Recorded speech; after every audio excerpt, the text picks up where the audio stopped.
महायुतीत गोकुळ निवडणुकीतील छुपे मित्र कोण? नमस्कार, आपण पाहत आहात SP न्यूज. मी निवेदिका सौ संचिता नितीन खोत.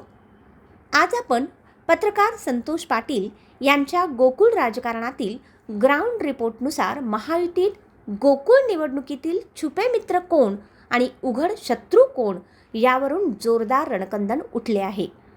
आमदार शिवाजी पाटील यांनी गोकुळ दूध संघाची ईडीमार्फत चौकशीचा फेरा मागे लावला आहे. यावरून किरीट सोमय्या कोल्हापुरात येण्याची शक्यता आहे, तर मंत्री हसन मुश्रीफ यांना वगळून गोकुळमध्ये महायुतीचे पॅनल होईल का अशी शंका त्यांच्या समर्थकांनी व्यक्त केली आहे. भाजपने मंत्री हसन मुश्रीफ यांचे गुप्त शत्रू आणि गुप्त मित्र यावरून पलटवार केला आहे. एकूणच गोकुळ दूध संघाच्या राजकारणाला ऐन उन्हाळ्यात आलेली उकळी कोणत्या दिशेने सरकणार आहे याचा आपण आज आढावा घेऊया. महायुतीच्या घटक पक्षांमध्ये गोकुळ दूध संघाच्या निवडणुकीवरून रणकंदन सुरू झालं आहे. भाजप समर्थक अपक्ष आमदार शिवाजी पाटील यांनी वैद्यकीय शिक्षण मंत्री हसन मुश्रीफ यांच्यावर गोकुळमधील राजकारणाच्या आरोपांची राळ उठवताच राष्ट्रवादी काँग्रेस आणि भाजपमध्ये तणाव टोकाला पोहोचला आहे. मुश्रीफ समर्थक आता पूर्ण आक्रमक झाले असून भाजपला थेट आव्हान देत आहेत. राष्ट्रवादीचे नेते भैया माने यांनी थेट मुख्यमंत्र्यांकडे गोकुळ निवडणुकीसाठी भाजप वगळून मित्रपक्षांच्या पॅनलला परवानगी द्या अशी मागणी केली. यावर लगेच भाजपने पलटवार केला. भाजप जिल्हाध्यक्ष नाताजी पाटील यांनी टोकदार शब्दात विचारलं, राष्ट्रवादी काँग्रेसचे भाजप, शिवसेना, जनसुराज्य सोडून आणखी कोणते छुपे मित्रपक्ष आहेत का? प्रथम ते जाहीर करा आणि मग संयुक्त पॅनलची मागणी करा. नाथाजी पाटील यांनी अधिक तीव्र भाषेत म्हटलं, राष्ट्रवादीने प्रथम आपले गुप्त मित्र कोण आहेत ते सांगावे. चंद्रकांत दादा पाटील हे वरिष्ठ व स्थानिक नेतृत्वाशी चर्चा करत आहेत. राष्ट्रवादीचे स्थानिक नेते वेगळीच मागणी करत आहेत. मग ही निवडणुकीची घाई का? 1108 दूध संस्थांना मताधिकार मिळण्यापूर्वीच निवडणुकीची घाई का लागली? त्या 1108 संस्थांना मतदानाचा अधिकार मिळाल्याशिवाय खऱ्या अर्थाने सभासदांना न्याय मिळणार नाही असा दावा केला. राष्ट्रवादीचे म्हणणे आहे की गोकुळची निवडणूक ही महायुतीमार्फत लढवायची असं मंत्री हसन मुश्रीफ हे वारंवार सांगत आहेत.